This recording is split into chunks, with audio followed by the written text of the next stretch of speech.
수치가 마일드해요. 참고로 영어가 좀 많이 나오고 있습니다. 네. 또 접근 방식이 진지하지 않고 가볍다 이 정도로 해석이 될 수 있는 건데 그러니까 오늘 새벽에 한미 정상 통화에서 트럼프 대통령이 한독수 대행의 영어 유립사다라고 얘기를 했습니다. 한대행 자신도 조금 전에 반응이 좋았다라고 자화자찬하기도 했었는데 네. 한대행은 하버드대학교 석박사에다가 주미대사까지 지냈기 때문에 자타 공인하는 유창한 영어의 소유자입니다. 다만 자신감이 너무 넘쳐서 그런지 영어에 얽힌 여러 가지 논란들이 있어 왔습니다. 대표적으로 이태원 참사 직후에 외신 기자회견 때입니다. 네, 기억이 납니다. 당시 윤석열 정부 입장은 정부 책임은 없다 이런 거였잖아요. 그렇습니다. 그때 한 외신 기자가 이렇게 질문을 했습니다. 자, 젊은이들이 그곳에 간 게 잘못인가? 지금 누구의 잘못도 아니라고 하는 사고에서 한국 정부의 책임, 그 책임의 시작과 끝은 어디라고 보는가라는 질문을 했습니다. 네. 자, 이에 대해 한대행이 국민의 생명과 안전은 정부의 책임이다 이런 원론적인 대답을 하는 도중에 폭력기가 고장이 났습니다. 그러자 이렇게 농담을 하는데 직접 들어보시죠. I'm sorry for the technical troubles. 이렇게 잘 안 들리는 것에 책임져야 할 사람의 첫 번째와 마지막 책임은 뭔가요?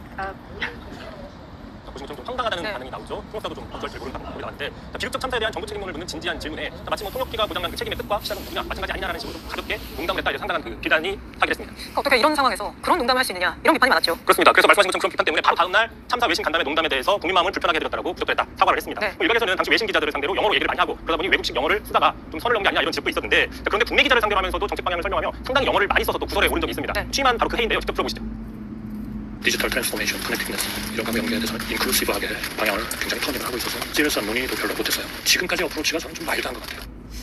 근데 이게 국내 기자회견은 기자회견이지만 사실상 이게 대국민 상대로 설명하는 자리잖아요. 근데 이렇게 영어를 섞어 쓰는 게 적절한지 그렇습니다. 국민에 대한 뭐 예의도 아니다, 또 이해가 잘 안 될 수도 있다 이런 얘기도 있고요. 그렇죠. 뭐 시리어스, 마일드 이런 표현은 굳이 영어로 안 하고 한국말로 해도 되는데 이런 것까지 영어로 하는 건 좀 지나친 게 아니냐라는 지적들이 나왔던 거고요. 참고로 지난해 9월에도 기자간담회를 했습니다. 그래서 네. 그 구설에 올랐던 지적 흩어졌는지 한번 계속 보겠습니다.